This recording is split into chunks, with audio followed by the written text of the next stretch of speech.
And on, ladies and gentlemen, it's time for the 23rd expansion packed episode of the SwitchITUP Show.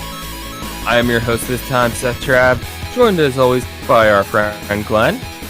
How you doing, sir? It's good to hear your voice.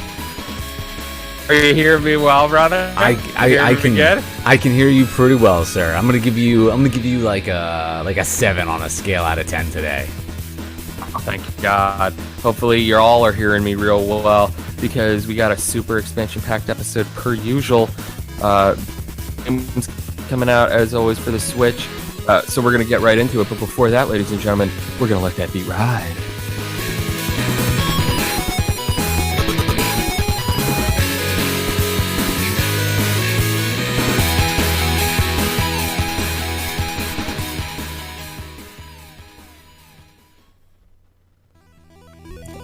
As always, Anamanaguchi, thank you for the good tunes. We're going to dig around our satchels. We're going to get into the inventory. We're going to see what we're playing this week on the Nintendo Switch. Our friend Glenn, what have you been up to this week? Well, my friend, I'm trying to take a step back into the wonderful world that is Mario to prepare myself for Super Mario Odyssey coming out later on this week. So I've actually been reacquainting myself with a little bit of the Wii U, playing some Mario on there. I had a good time with the Wii U. I know a lot of people wasn't quite what they were expecting, but you know, Super Mario 3D Land on there is really, really a good time. I actually played it a little bit over at your place. It was a lot of fun. I know we enjoyed some Hyrule Warriors. That was a good time. Yes, indeed, sir. You there? Weird system now. Not as fun as the Switch. No, of course not. My friend, you know, if you're a subscriber to our YouTube page, you should be. You know, I haven't been playing the Switch lately this week because I've been playing South Park: The Fractured Butthole. Yes. Great game. Awesome game. Hilarious. You can see all of the playings goings on over on our YouTube page. There's tons of links everywhere. Follow us on Twitter. You'll see some links there. That is at SwitchITUP Show. Awesome, man. Awesome. Good stuff. As always. And, you know, it's always good stuff. The news. That's right, ladies and gentlemen. It's time to hit some potent power-ups. And this week, we've got some awesome news. The return of the GameCube controllers. My dude, I know I'm a huge GameCube controller fan. I think you got some great insight on this. Tell us all about the return of the GameCube controllers. Yes, sir. So as it turns out, in the newest update, firmware 4.0, people will discover that the GameCube controller adapter actually works, in its entirety. So if you have any GameCube controllers that you were using to play like Smash with the Wii U, you can go ahead and break them out now with your Switch, and that works with the wireless like Wavebird controller as well. So it kind of adds back like a whole family's worth of controllers to your Switch, which is super, super cool, because I know a lot of people really love using the GameCube controller, even though it's kind of like held on for years and years. It shows up, I believe, as like a Pro controller, so you can use it for a lot of different things. So that's super interesting. It's leading people to believe like that maybe we might be getting some virtual console stuff coming out soon. You know, who's to say, in the words of Seth Trapp. My dude, who's to say? I know I'm to say that I love my GameCube controller. I still have them somewhere. I couldn't tell you where. I've got one of the GameCube controllers that has like a built-in fan. Oh my gosh, really? Oh yeah, like there's a fan that you can turn on to cool your hands, because I was such a hardcore Smash player. That's crazy, man. You gotta send me a picture of that. I need to see what that looks like if you ever come across it again. Gotta find it. I don't think it's in my apartment. I think it has to be in my mother's basement somewhere, as most people's old game systems go to die. That's nuts, dude. Basements. Yeah. There's also a huge Halloween sale going on, ladies and gentlemen, right now over on the Nintendo eShop. My friend Glenn, I know you are a king of deals. What have you seen? What's hot? Well, I mean, it's kind of a huge Halloween sale, but it's actually a much bigger Halloween sale for those people who are part of the UK It's much bigger over in the European region of Nintendo Switch. So if you really want to see all the stuff that's on sale, that's like if you happen to have a European account, that's where you're going to get all the really cool deals. Otherwise, for us here in the good old US of A, we don't really have anything too crazy. Axiom Verge is $2 off for $17.99. Tumblestone, which we actually reviewed a few episodes back, is $11.99 from $14.99. Astro Bears Party is $3.99. That Butcher game that we thought looked really, really cool is only $7.99. Super cool. Yeah, super like gory. Thimbleweed Park, which was actually featured on a very recent episode, is down to $16.99 from $19.99. There's a bunch of deals. Dude, that game a 5. Go get that game. Yeah, you're missing out without it, right? The biggest discount is Phantom Trigger, and that's down to $7.49 from $14.99. But there's probably about, I'd say about Phantom Trigger was tons of fun. We reviewed that on a previous episode as well. There's about 14 games or so that are on sale, and most of them ranged for just like a couple dollars off. But there's some that are $3, $4, and $5 cheaper than normal. So it doesn't hurt to look. A lot of people are kind of angry that the European sale is better than ours, but you know what? There's some deals out there. So go ahead, take a peek, see what you see, and let us know if you pick anything up over at Preachcast, at Preachcast, sure, but at SwitchITUP Show would even be better. Either one's acceptable. It'd be much better to hit us up there, as that is this show. But ladies and gentlemen, we're going to keep moving on because it's time for us to press continue. That's right, ladies and gentlemen. It's the time where we talk all about the new games coming out this week on the Nintendo Switch. And as always, we have got a doozy of a list. Is going to $18.99. It came out on October 24th. It's called The Mummy Demastered. Oh, yeah. 20 points. A powerful ancient evil has arisen, and the war to save humanity has begun. The Mummy Demastered throws you into a 16-bit inspired dead in a 2D non-linear action-packed adventure. It looks like you basically are scrolling. It looks like Contra, if Contra was taking over like the new Mummy movie franchise. Yeah, it does look like a lot of fun. We actually got a review code for this, so we will be talking about it on a future episode. I'm super excited to kind of sink my teeth into it. It's a little nuts.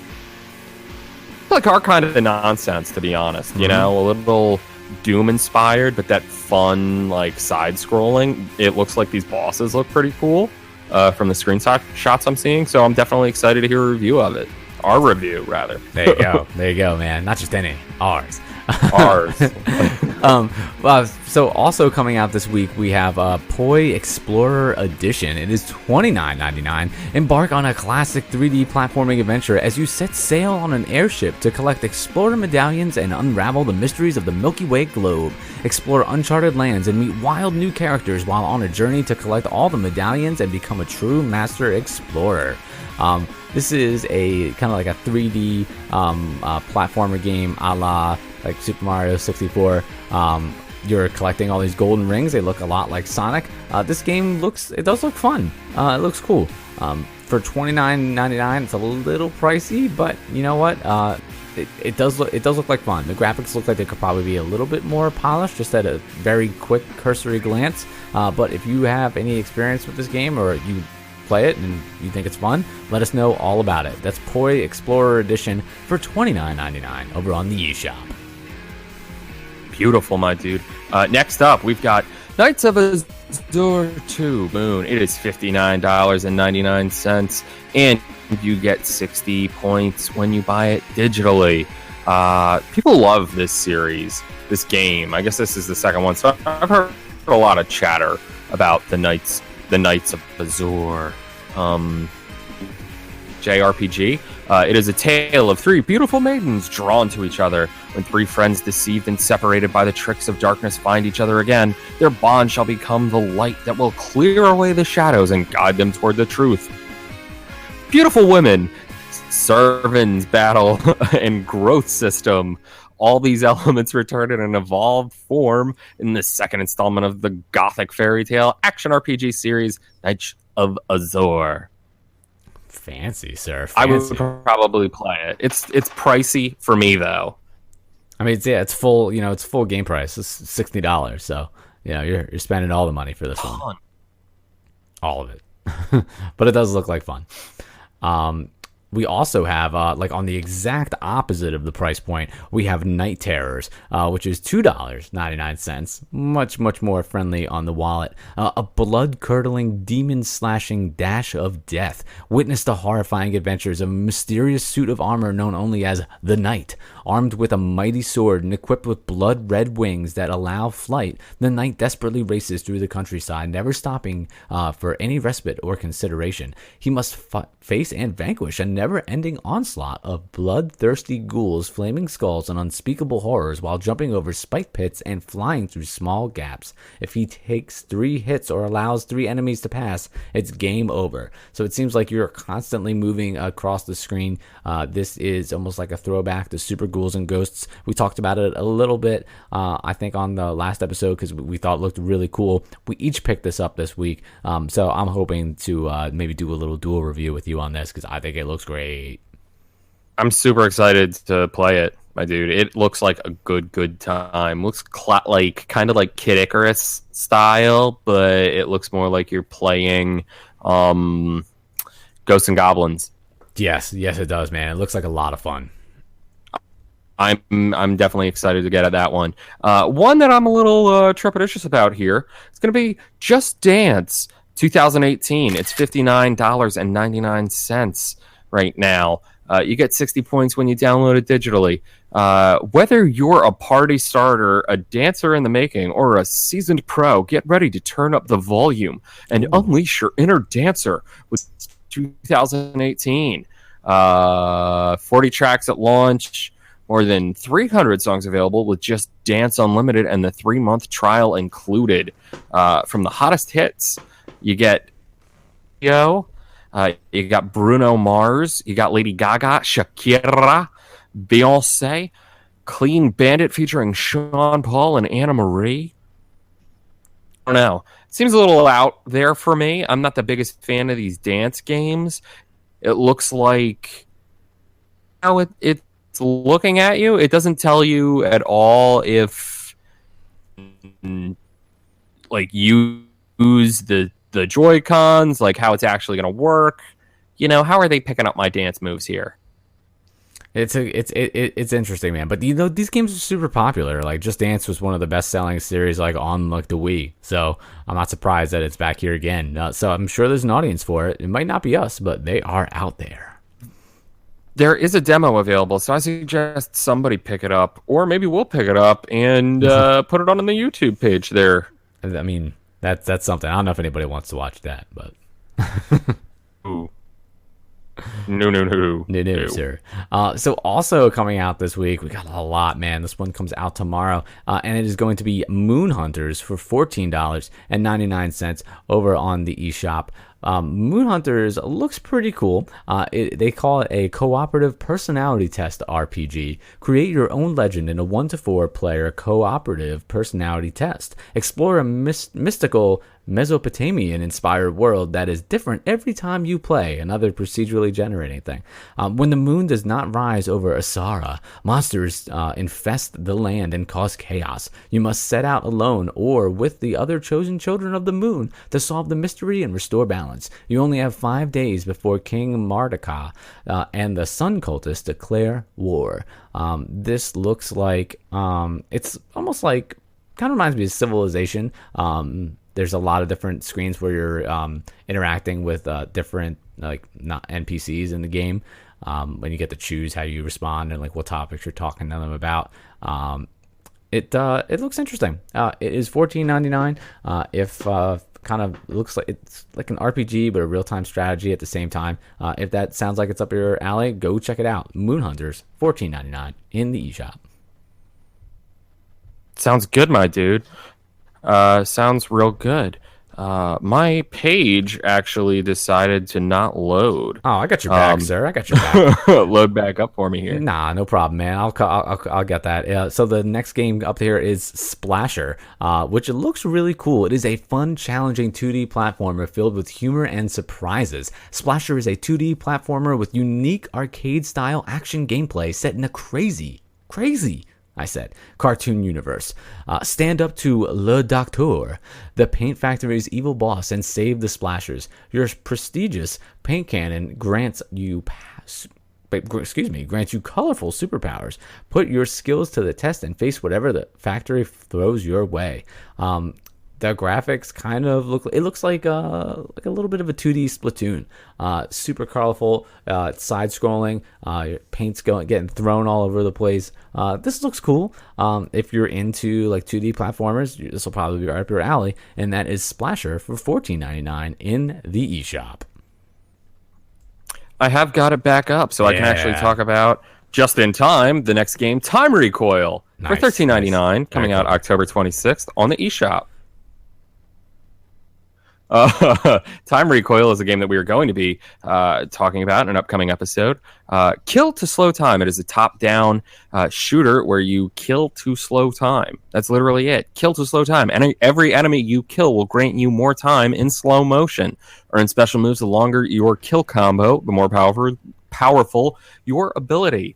It looks like you're on a mission to save the world from Mr. Time, a time-manipulating mad scientist turned evil dictator. Shoot, dodge, and dash through his evil empire, guns blazing, and unleash your superpowers. $13.99 on the eShop, October 26th, 2017. Nice, man. Definitely stoked to play it. Oh, yeah, it does sound like fun. And it's made by the company that made the game that we reviewed last week, Judge and Neon Chrome. Judge.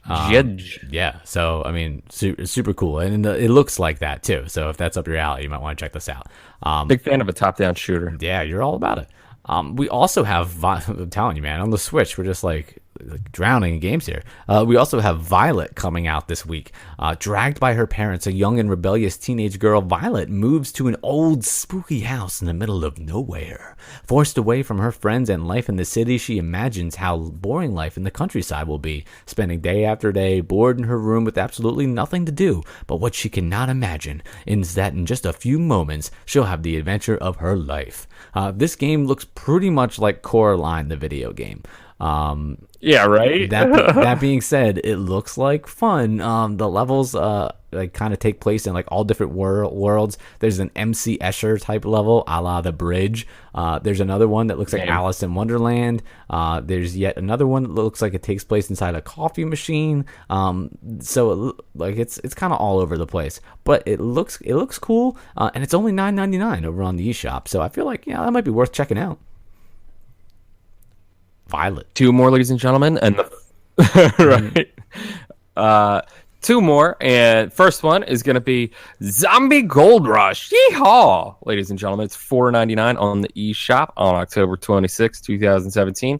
A lot of zombies surging crowds to you. Destroy a lot and earn a lot. Zombie Gold Rush is a shooting game where you get on various cars and you earn gold by destroying another.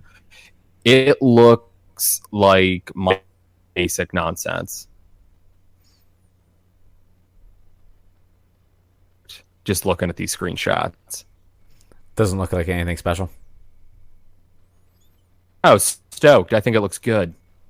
Oh, okay. Even better. Yeah, looks like my kind of basic game. My basic. My mistake. Looks like you level up a bunch. I'd be stoked to check it out for sure. Awesome, man. And then lastly, I think we're going to close it out with probably the easily the biggest release on the Switch this week, if not this month, if not this year, and that's going to be Super Mario Odyssey.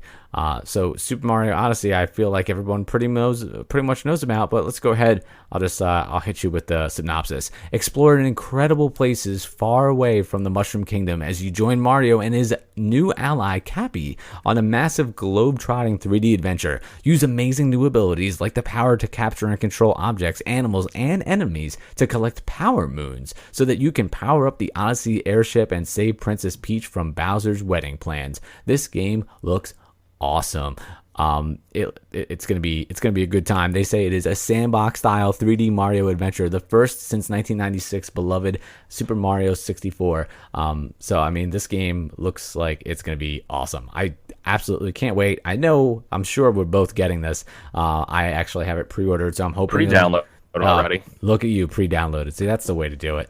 I have mine coming through Amazon, so I'm hoping it gets here on time. And lately, Amazon's had a little bit of trouble fulfilling their pre-order on the day of, so I'm crossing my fingers, hoping we don't run into any problems. But hopefully, if all goes well, you will be able to catch us streaming Super Mario Odyssey over on Twitch. You can check the link for that over on preach.us and just use the Twitch button right down there, or it's twitch.tv/Preach Network. You can get there that way too. But either way, really looking forward to playing Super Mario Odyssey this weekend, sir, for sure.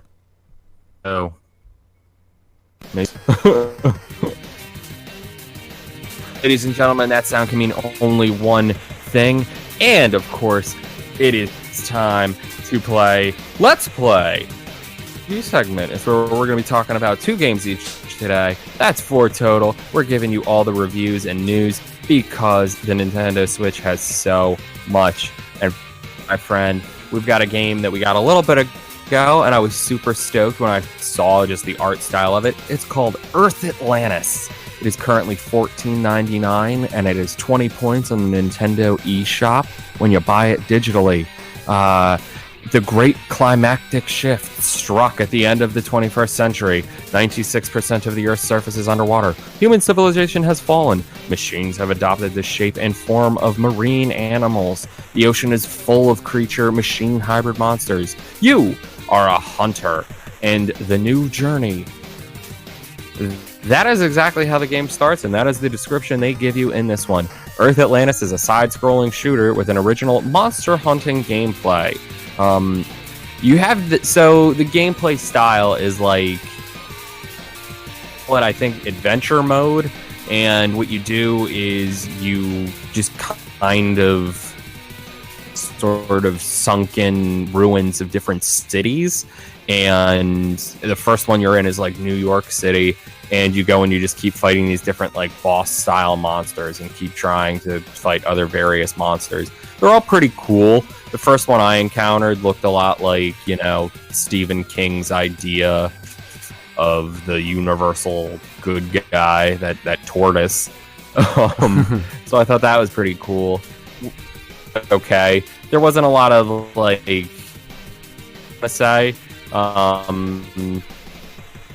the boss fights were very different, and some were pretty difficult. Some were easy. They did vary. It depends on what weapons you have, and that's kind of the thing. You have to sort of plot and plan sort of which rooms you're going to go into, which caverns and things like that, and which weapons you're going to have to fight these bosses. What really does it for me is the art style of this game. It all looks like an old school, 1920s cartography map. Like the kinds of drawings that you would see of, the wind and other old-timey shipping maps, those sorts of things. Yeah, I've seen the so it's really cool to see that. It looks super cool. There's only 4 ship types. 4 ships total, I think, that you have to choose from. You have to unlock the other 3. And they play fairly differently. Neat. But I wish there was a little bit more variety than that. Hopefully, maybe we could get another. They have a map, but the map is kind of it's a little bit useless. So I kind of played with it off most of the time, and I just kind of explored. Yeah. Again, there's some room for improvement on this one. Okay. But what it does fairly well. I think I'm gonna have to give it a 3.5. Hey, there's nothing wrong with that, man. That's a respectable score. You could definitely do much worse than that.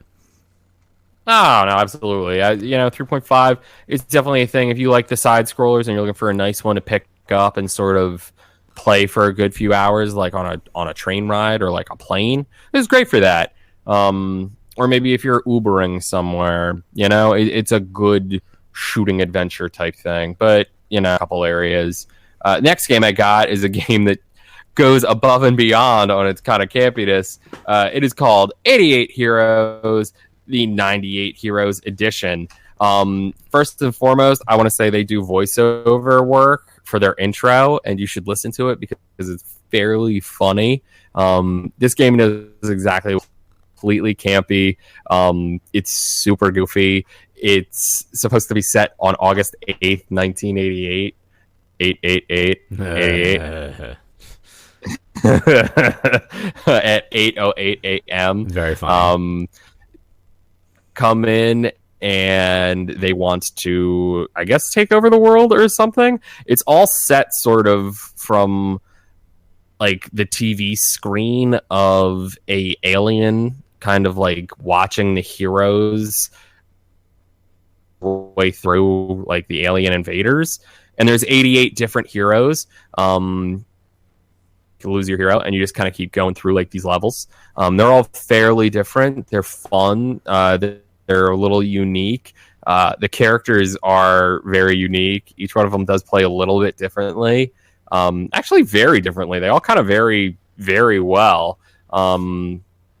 Ash from the Evil Dead. I saw like a female luchador, like Hulk Hogan type. It was really a funny game. But again, it's a little like simple, I guess I want to say, not necessarily in a bad way. The music was fun, music was on par, and graphically it's very Super Nintendo. It felt a lot like I was almost playing that one level in Turtles in Time where the Shredder has his machine at you. What clan members into it? Yeah, exactly like that. Got that kind of vibe. That being said, a lot of fun. It is currently $29.95 on the eShop. Gonna get 30 points when you buy it digitally.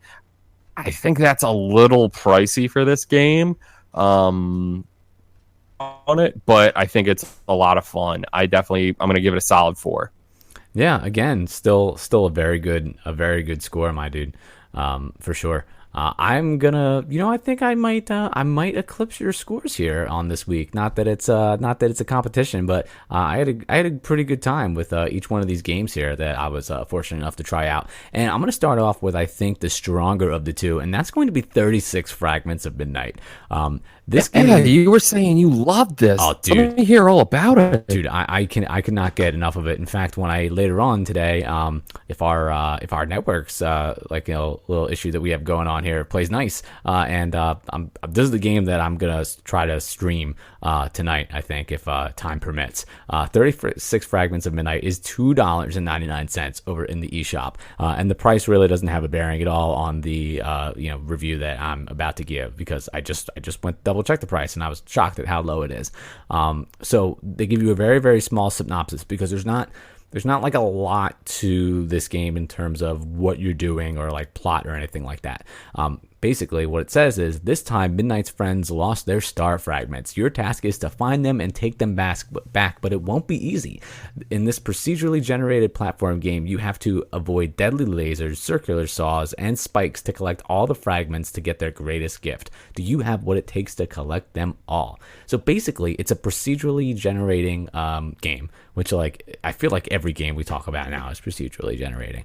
That's the move these days. Yeah, but more or less.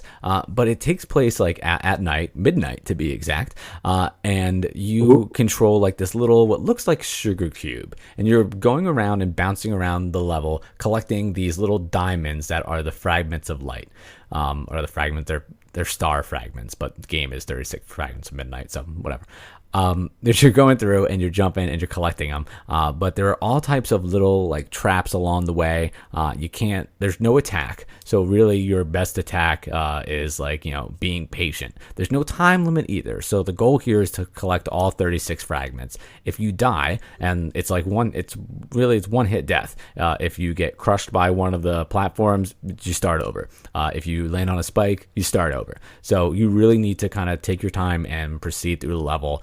At your caution, and they actually have a few caution like symbols like placed all around the level, where something might be about to happen that would probably means like you need to slow down, and just observe for a minute before you run through. Because a lot of times you'll walk into an area that you might just think is totally fine, and then you see that little caution thing, and it, like immediately like stomp on the brake and wait, because you'll notice that maybe like a chain with like a brick will fall down from the ceiling, and you're like, okay, I got to avoid that. But I mean, dude, it's a ton of fun. If you've ever played, the Impossible game on the iPhone?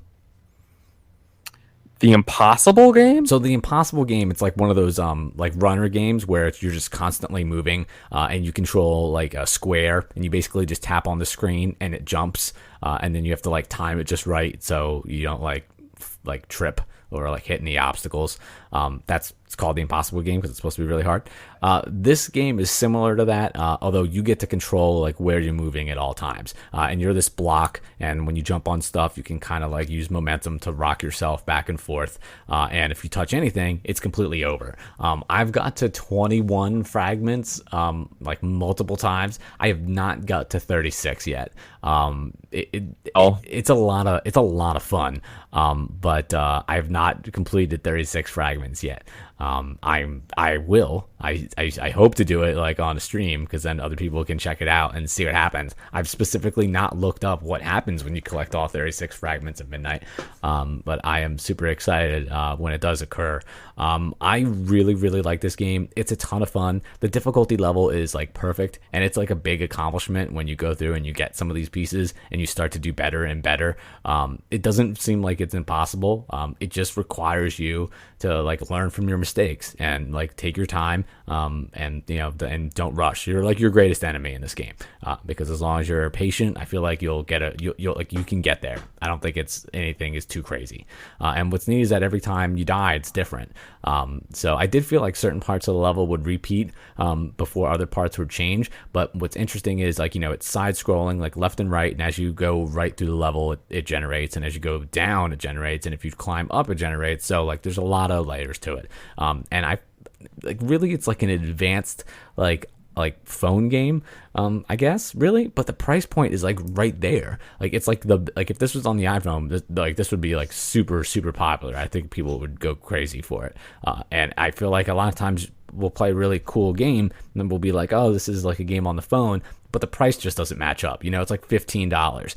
This is spot on. It's $2.99 and it's like well worth it. For me, like this is I mean, for what it is, it's perfect. So it's a 5. It's not high praise, dude. It's not Zelda, so I don't want people being like, oh, it's the same like score as Breath of the Wild. Like, no, absolutely not. 2 completely different games. Yep, 2 completely different things. But everything that this game sets out to do, it accomplishes. I wish the music was a little bit better, but to be honest, the gameplay is so spot on that like I couldn't really tell you. Like I wish there was more of it, but you're gonna get lost in the game itself. So for $2.99, you definitely owe it to yourself to go pick that up. Speaking of games that are kind of like a game on the phone, your least favorite YouTubers, Dude Perfect. This next game is kind of like reminds me of the app that they have in the App Store, which is fun. And this game is fun. And the game in question, of course, is Super Ping Pong Trickshot. The icon for this, like Super is in orange and Ping Pong Trickshot is in purple. And it looks like there's like this glass cup with a ping pong ball on a disco floor. Super bright, super colorful. And basically what you're doing is and rather like there's a lot of detail in this game, believe it or not. You have to take a ping. Is there yet? Yeah, well, I mean, like they get into like angles and stuff like that, but there's a protractor on it. But basically what you're doing is you're taking a ping pong ball and you're trying to throw it into a glass cup. But you're doing it in like this like 3D rendered environment that almost looks like they're using those blocks that you used to use in like grade school to count tens and hundreds. Like it's those grid things, and they're all positioned in different ways. And different color grids like react different ways. Like some are a little bit more bouncy than others when the ball hits it. Some like suck up the ball and cause it to like drag when it rolls. Other things like disintegrate immediately when the ball hits it. So there's all types of different materials that affect how the ball interacts with it. There's also like fans that are placed around the level that as you throw the ball, like the fan will blow air and affect the ball's trajectory.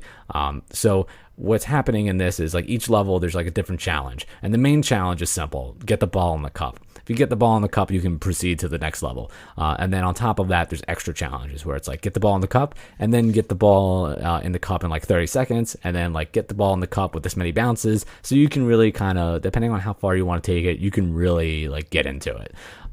What I do like about this is that you get a lot of attempts. You get about, I think it's 9 or 12 attempts per level to be able to try to do it. And they give you a gauge that kind of shows like how much force you're throwing. And not only do they show you how much force you're throwing, but they show you your last throw. So if you get it to the point where you're like, oh, that was really close, just like a little bit more or a little bit less, you can easily do that. They also, like I said, give you like a protractor with like an arrow on it, so you can like measure your trajectory. So you can kind of see like how high up you have to throw it. So like you can get down to, okay, like my last throw was at 63% at 45 degrees. I'm not exaggerating. And it's your yaw? Pretty much, man. And then you can like, affect it to however it takes to be successful. And it says 80 different levels. I did not play all of the 80 levels. There's a 2-player competitive mode. There's mission and time attack where you can just try to kind of keep going to see who can get like the most balls in the cup. The game itself is, I mean, it's fun. I won't lie to you. It is fun. But like it's fun in like that kind of like, I'm just gonna sound mean. It's fun in like that dumb way, like where you like you're throwing the ball and you're like, there's no way I'm gonna get this ball in here. And then there will be times where you throw the ball and it goes in on the first try. And you look, and when you look at like through the materials that the ball's passing through and like the like crazy feats it has to do in order for that to happen, you'll feel pretty proud of yourself and you'll be like, that was cool. That was neat. Like, I want to do the next one. Like it's just I don't know, man. It is. I get that. That sounds awesome. Yeah. That sounds like it's gonna be a great time. It's a fun game. It's not its idea is simple in the same way that 36 Fragments of Midnight is simple. They are, in one you're collecting, and the other one you're just trying to do this simple task to kind of get through to the next level. And if you're really into this type of games, you're gonna love the materials of the different surfaces, because there's like a dozen different surfaces that affect how the ball reacts to it. So if you pay attention to the instructions when it first comes up, you could you'll get a lot out of it. There's also 2 different cups like that you can get it in. The main cup, which is the white, like the white or the clear cup, and then there's also like a yellow one, and that's like an extra challenge you can get. So if you're really into challenges and you're into these games, like there's a ton of stuff you can get in here. For me, like I'm just like, I mean, this is fun, but I mean it's kind of silly. I mean, all video games are silly, but I don't know. I feel like I was so enamored with 36 Fragments of Midnight, which is super simple, that when I played this game, which is also kind of super simple in a lot of ways, I just didn't have the same reaction to it. That being said, I'd probably give this game, I'm going to give this game a 3.5, and only because it's got so many features in it. If it wasn't for like the bar that shows you like the strength of your throw and your last throw is huge, because there's so many times where you're super close and you're like, I almost had it. Like this is going to help you like get better at that, and then you'll start to learn like how the bar feels. So that's cool. Kind of like when we were talking about also what was the baseball game? RBI baseball. Where RBI baseball, yeah. Where we wished the pitch meter had, like a lever or something like that. Yeah. Like this is exactly what you would want. Like it's perfect. And the protractor calculating the angle is super helpful. Like I've never seen anything like that in one of these games before. So that it's super cool. If you're into this game, you're gonna love it. This is somebody's 5, but for me, it is a 3.5. Although for $4.99 on the eShop, you could definitely do worse than this. And that is Super Ping Pong Trickshot, my friends. Super Ping Pong Trickshot. It's fun nonsense and a surprising amount of math. Hopefully, ladies and gentlemen, y'all were surprised by our convos today. We're at Switch It Up Show. I have been your host this time. I'm at Seth Trav. He has been our friend Glenn. He is at From the Crib. Together, we are the Switch It Up Show. All over the place for things ever start to get boring. You can always